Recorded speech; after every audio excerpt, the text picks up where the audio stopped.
Sable Island itself is constantly changing, geographically and biologically. But its future is changing even faster, and all at the fault of humans, for better or for worse. These next few decades are a major turning point for most of the world, and though it is essentially a sandbar, this applies to Sable just as much. Climate change is in effect, and we can see its impact across the globe already, with a force and looming inevitability like nothing else. Geographically speaking, safety now comes in high altitudes and a generous distance from the shore. Neither of these requirements are viable for Nova Scotia's little golden sandbar. So the island will likely shrink immensely in the near future. This may have horrific consequences, but even so, it's not like Sable has never experienced geographical change. Sable was created over 15,000 years ago during a glacial retreat, and formed as a surfaced ridge along the Scotian shelf. It evolved as a barrier island, rising over the continental shelf almost like a shield, protecting the eastern side of Nova Scotia from the open waters of the Atlantic Ocean. There are some sources that claim that during Sable's early years, it may have stretched so long it touched the mainland, and it is likely that the island was between 10 and 15 times larger than its current size. The three different currents it interacts with were constantly giving and taking sand from its shores, shaping it into a slim crescent. And its dunes were formed by the winds coming from its northern and southern beaches. Even after its main formation, the island's dunes continue to change with the winds, and the beaches continue to reform because of natural shifts in currents.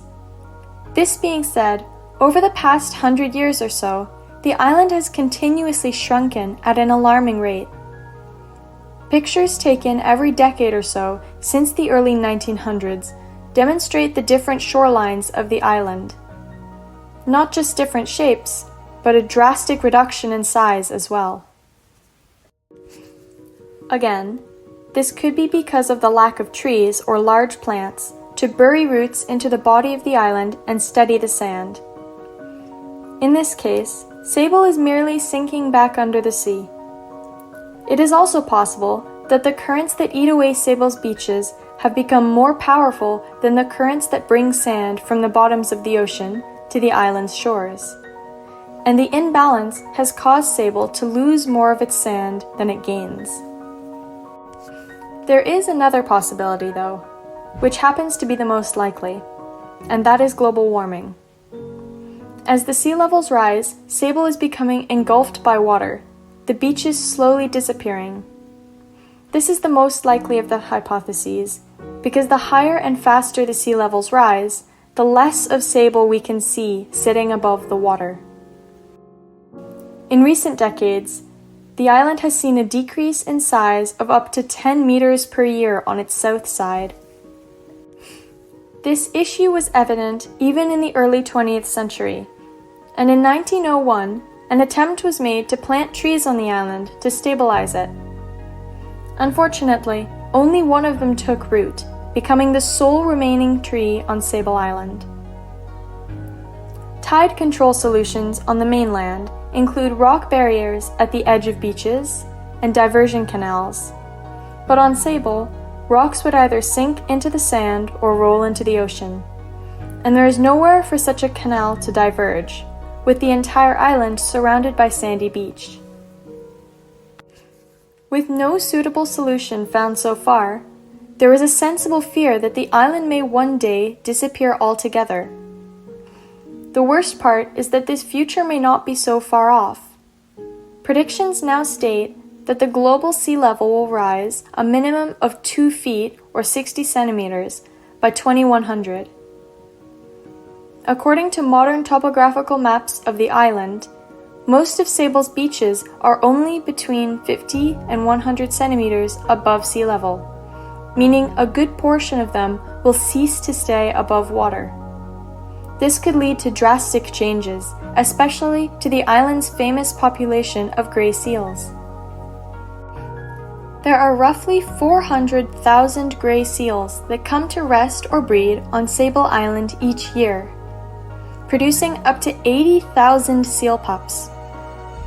Because of the amount of fish in the area around the island, sharks are also quite common, meaning the seals need a place of refuge like Sable to ensure their safety and the safety of their pups. If the beaches are taken away from Sable, the seals will face more danger, as they will either have to climb high sand dunes or take their chances with the awaiting sharks.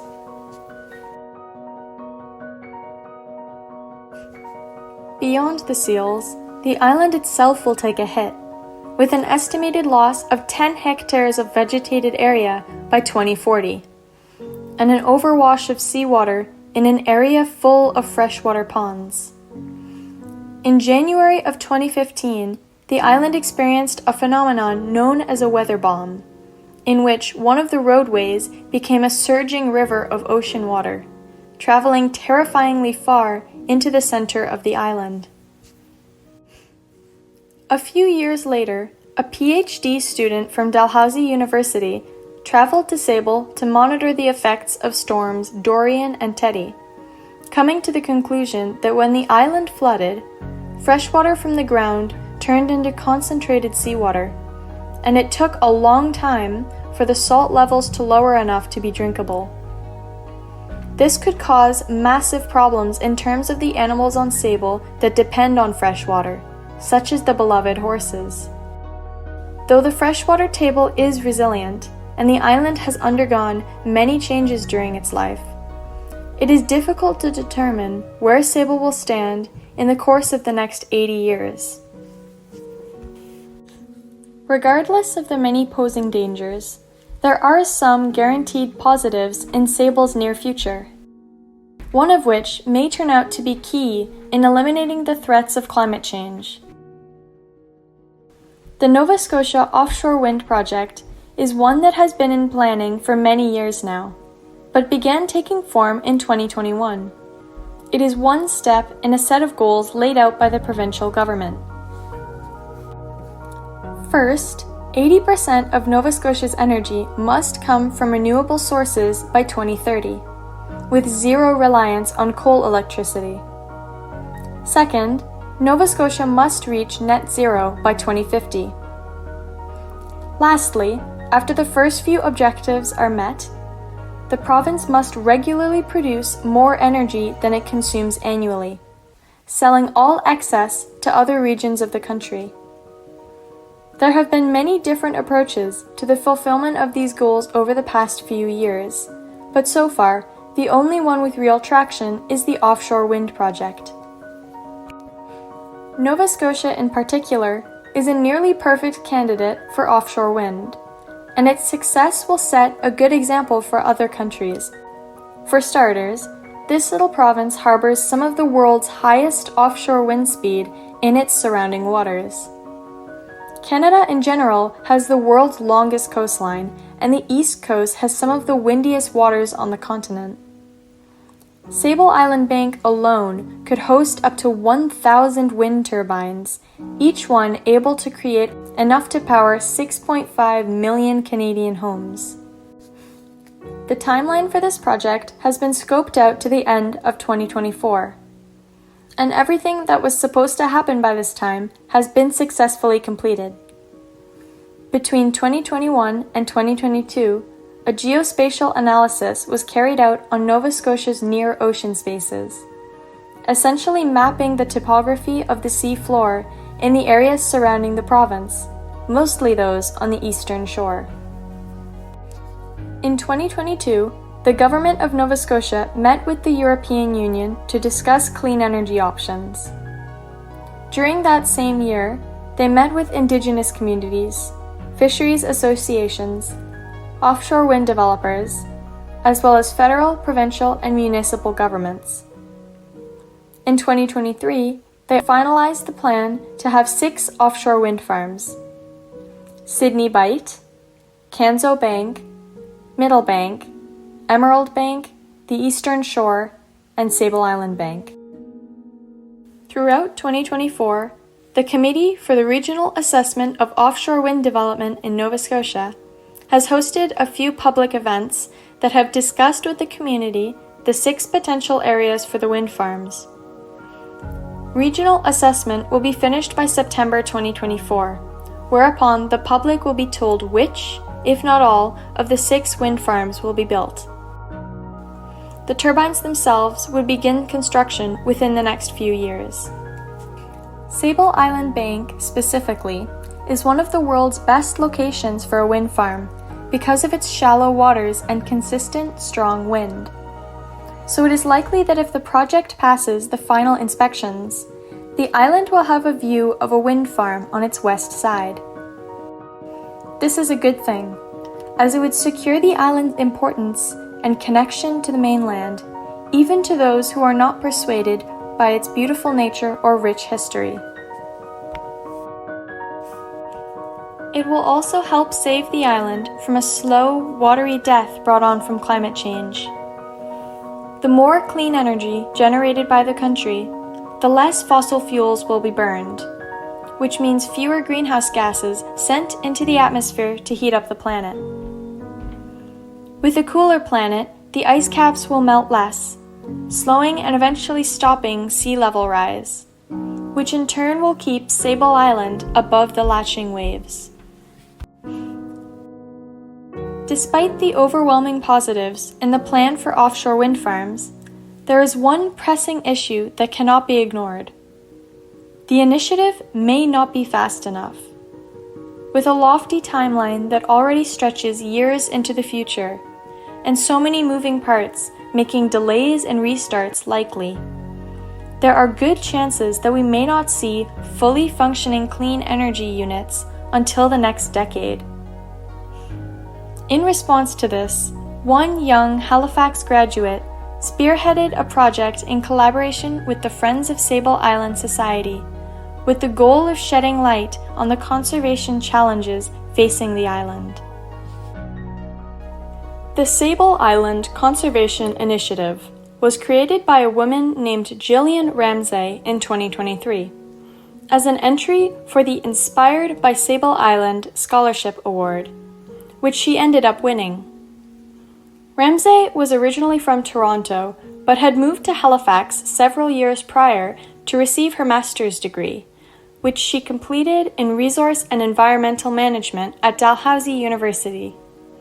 As part of her university thesis, she was required to connect with an environmental organization and do research on an issue. The opportunity presented itself in the form of Sable's Scholarship Award. She kickstarted the project with the hopes that it would raise awareness and spark change for the conservation concerns surrounding the island. In a summary of her proposal, she wrote, "Visual mediums have the power to reach a wide audience and create a lasting impact in environmental education. A person with little to no knowledge of Sable could see something eye-catching and flip it over to find themselves learning about sides of Sable Island they would have been oblivious to otherwise." This was the point. The way she explains it, the only part of Sable that is widely understood are the beautiful wild horses and the rolling white sand dunes. This is undoubtedly a key part of the island, but balance means seeing both sides of the picture, and with Sable, the other parts seem to be shrouded in mist. The importance of the island's endemic species is often overlooked, even though they share a much deeper connection with the island than the famed horses. The reason for this being that as mammals, and as creatures who value the archetypal ideas of beauty, we tend to care about Sable's horses more than its sweat bee, Ipswich sparrow, and roseate tern. Despite the fact that these smaller creatures, unlike the horses, cannot thrive anywhere else on the planet, so it is vitally important that they are protected. Other commonly overlooked conservational concerns include Sable's shrinking size.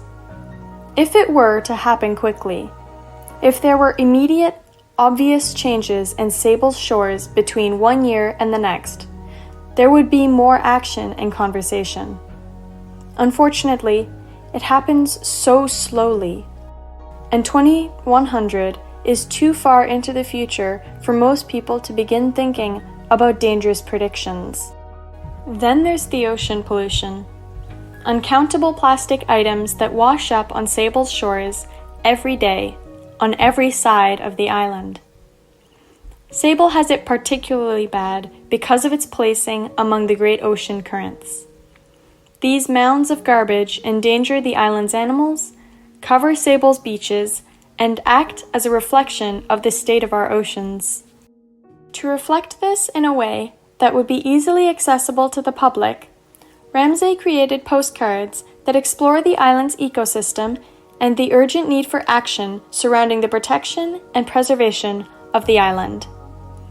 She named them the Wish You Were Here, Wish You Weren't Conservation Postcard Initiative, and covered topics such as dune erosion, pollution, and the effects of climate change.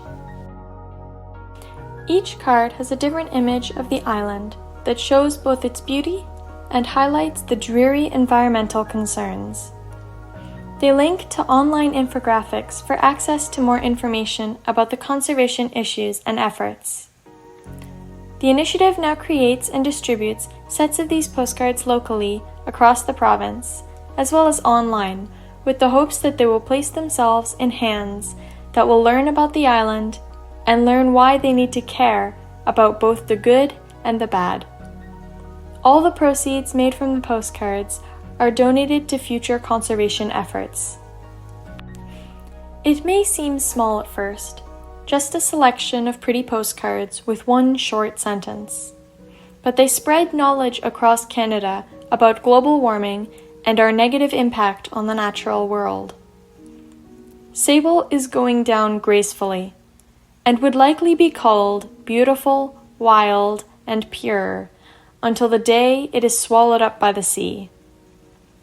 It's true that the island is beautiful, but it is not untouched by human influence. All we can hope for is that someday in the future, that influence will only be good. Bringing Sable's non-idealistic side out of the fog and taking action against climate change is the first step to a world where the island and all of its creatures exist and thrive for hundreds of years to come.